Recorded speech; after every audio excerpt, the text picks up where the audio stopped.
ikaze kuri Smartside. Duhaye ikaze mwese mwahisemo gukurikirana ibiganiro byacu kuri Smartside. Umugabo witwa Denis Momo ukomoka ahitwa Kitui muri Kenya arashinjwa kumena umuti wifashishwa mu gufatanya inkweto n'ibindi bikoresho uzwi nka superglue mu gitsina cy'umugore we, amushinja kumuca inyuma. Uramutse ukunze inkuru yacu ukakora like, subscribe kandi ukore share kuba atabashe kubona iyi nkuru. Kuwa gatanu tariki ya 31 Mutarama uyu mwaka nibwo bivugwa ko uyu mugabo yamenye iyi superglue mu gitsina cy'umugore we nyuma yo kumenya ko yamuciye inyuma agasambana n'abandi bagabo bane. Polisi yataye muri yombi uyu mugabo nyuma y'ihohoterwa yakoreye uyu mugore we mbere y'urugendo rw'ubucuruzi yari hafi kujyamo mu Rwanda.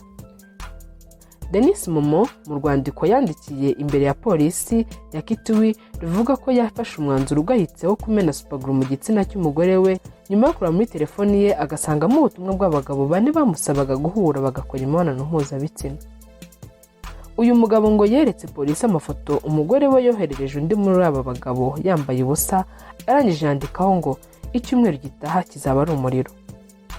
Polisi irashinja Momo ibyaha birimo guhohotera umugore we, kwangiza imyanya ye y'ibanga byanashobora kumuviramo kutabyara.